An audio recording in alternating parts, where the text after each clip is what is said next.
Akkam jirtuu baga jiraattanii deebinee jirra ilmaan Oromoo. Haddas waan tokko qabadhee isinii dhufee jira.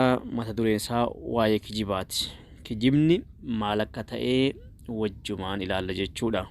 Kijiba jechuun maal akka ta'e, kijibni faayidaa qaba moo miidhaa qaba isa jedhu.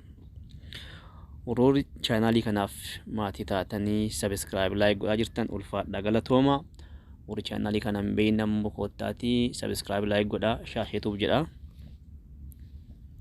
Gara sagantaatti dabarra jechaadha.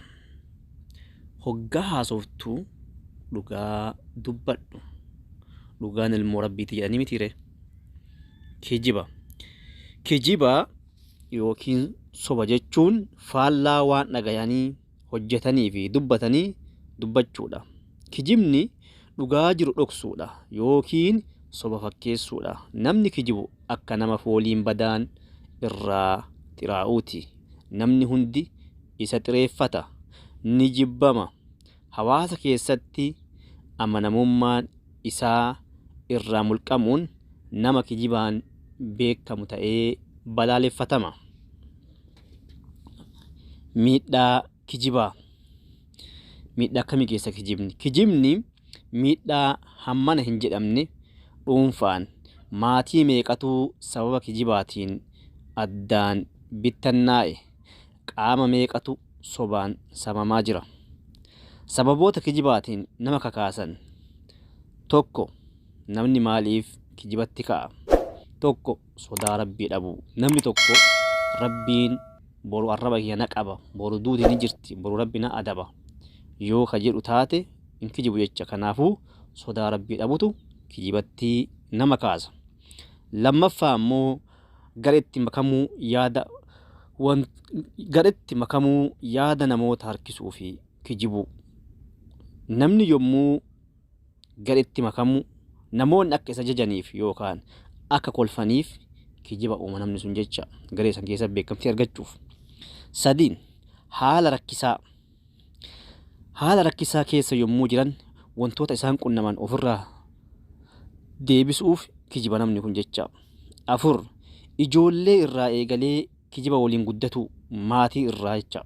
Maatii irraa dhaalee kijiba daa'imummaa irraa kijibu jecha. Shan, kijiba of tuuluu akka qarummatti ilaalu. Namni kijibu yoo kijibe akka qarummatti yookiin akka mooderni tokko of godhe akkasitti of ilaala jecha.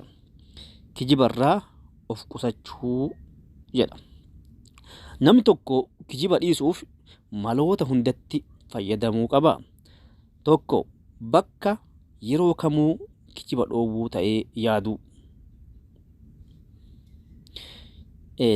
Namni tokko kijiba dhiisuuf maloota hundatti fayyadamuu qaba. Tokko, bakka yeroo kamuu kijibni dhoowwaa akka ta'e yaaduu qaba mataa isaa keessatti jecha. Yeroo hundaa kijibni hin barbaachisu, kijibni gaarii miti jedhee mataa ofii keessatti yaaduu qaba. Lama, wanta hojjetu tokkoof itti gaafatamummaa fudhachuu osoo yeroo qaanii ta'eeyyuu dhugaa dubbachuu. Sababni isaa wanti gaariin dhugaa keessa jira waan ta'eef. Sadi, arraba ofii eeguu, yeroo hunda herreeguu.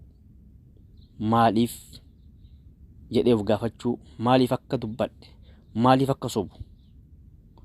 Sobni miidhaa malee bu'aa akka hin qabne mataa ofiitti himuu qaba jecha. Afur, bakka sobaadha. Hiriyoota soba dubbatan irraa fagaatuu.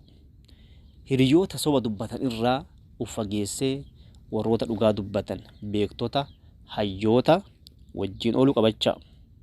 Shan, ijoollee ta'ee jedha. Kijiba isa barsiisuu osoo hin taane dhugaa isa barsiisu. Ijoollee tantee atiin kijiba barsiisuu osoo hin taane dhugaa isaan barsiisuu qabna jecha.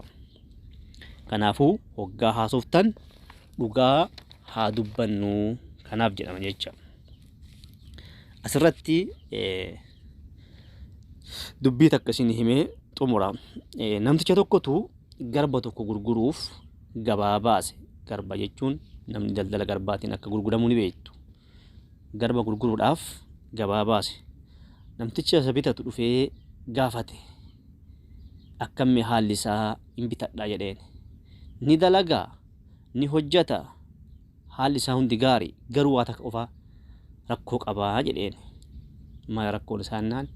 Rakkoon isaa ni kijibaa jedheen. Akkasii ka kijibaa ofirraa eegaa rakkadhee jira natti gurguree bitatee irraa galeen. Gurbaan akkuma ammaan Oromoo jedhu harka hanna bare murquutu socho'aa jedhanii miti ree. Inni akkuma kijiba bare galee namtichi fudhatee ni galee haadha manaatiif abbaa manaa kana addaan baasuu yaade. Maal jedhee adda baasuu yaade? Seetanii maal jedheeni haadha manaatiin gurbaan jechaadha.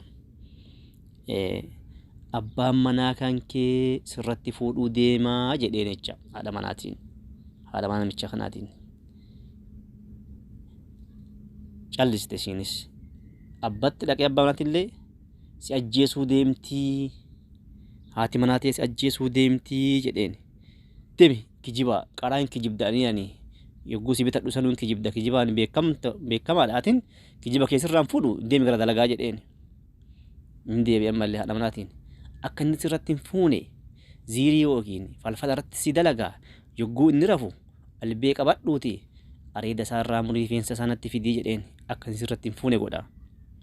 Eegasii areeda isaa muruuf isaa rafeeru albee qabattee itti kaate yogguu kana rifatee argee albee harkasiitti qabee wanti gurbaan naan jedhe adaa dhugaadha, dhugumaan ajjeesuu deemti isiin jedhee ofirraa baasee isii ofirraa gate jechuudha.